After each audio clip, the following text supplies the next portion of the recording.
തൃശൂർ വെടിക്കെട്ട് അപകടത്തിൽ പാറമേക്കാവിനായി വെടിക്കെട്ട് സാമഗ്രികൾ നിർമ്മിച്ചിരുന്ന പടക്ക നിർമ്മാണശാലയ്ക്ക് സ്റ്റോപ്പ് മെമ്മോ. പാലക്കാട് മുതലമട വെള്ളാരം കടവിലുള്ള പടക്ക നിർമ്മാണശാലയ്ക്കാണ് സ്റ്റോപ്പ് മെമ്മോ നൽകിയിരിക്കുന്നത്. തൃശൂർ പൂരത്തിന് പാറമേക്കാവ് ദേവസ്വത്തിനായി വെടിക്കെട്ട് സാമഗ്രികൾ നിർമ്മിക്കുന്നത് പാലക്കാട് മുതലമടയിലെ വെള്ളാരം കടവിലാണ്. കോട്ടയം സ്വദേശിയായ ബിനോയ് ജേക്കബിന്റെ ഉടമസ്ഥതയിലുള്ള പടക്ക നിർമ്മാണശാലയിൽ വെച്ചായിരുന്നു വെടിക്കെട്ട് സാമഗ്രികൾ നിർമ്മിച്ചിരുന്നത്. തൃശൂർ മുണ്ടത്തിക്കോട് വെടിക്കെട്ട് അപകടത്തിന്റെ പശ്ചാത്തലത്തിലാണ് ഈ പടക്ക നിർമ്മാണശാലയ്ക്ക് പാലക്കാട് ജില്ലാ കളക്ടർ സ്റ്റോപ്പ് മെമ്മോ നൽകിയത്. പടക്ക നിർമ്മാണശാലയിൽ ഇനി വെടിക്കെട്ട് സാമഗ്രികൾ നിർമ്മിക്കാൻ പാടില്ല എന്ന് കാണിച്ചുള്ള മെമ്മോ ജില്ലാ കളക്ടറുടെ നിർദ്ദേശപ്രകാരം ചിറ്റൂർ തഹസിൽദാർ ആർ രാമചന്ദ്രനാണ് സ്ഥലത്തെത്തി ഉടമയ്ക്ക് കൈമാറിയത്. ഈ സമയത്ത് ഇവിടെ ജീവനക്കാരുണ്ടായിരുന്നു. മുഴുവൻ ജീവനക്കാരെയും സ്ഥലത്തു നിന്ന് മാറ്റി. 6 ഷെഡുകളിലായാണ് പടക്ക നിർമ്മാണം നടത്തിയിരുന്നത്. ഇവിടെയുണ്ടായിരുന്ന വെടിക്കെട്ട് സാമഗ്രികളും പൂർണ്ണമായി മാറ്റി.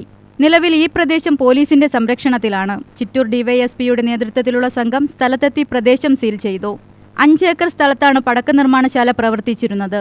ഇവിടെ ഉദ്യോഗസ്ഥർ കൂടുതൽ പരിശോധനകൾ നടത്തി വരുന്നുണ്ട്. നിയമപരമായ നിബന്ധനകളെല്ലാം പാലിച്ചുകൊണ്ട് തന്നെയാണോ ഇവിടെ പടക്ക നിർമ്മാണം നടക്കുന്നതെന്ന് ഉദ്യോഗസ്ഥർ പരിശോധിച്ചുറപ്പുവരുത്തും. UTV news, Palakkad.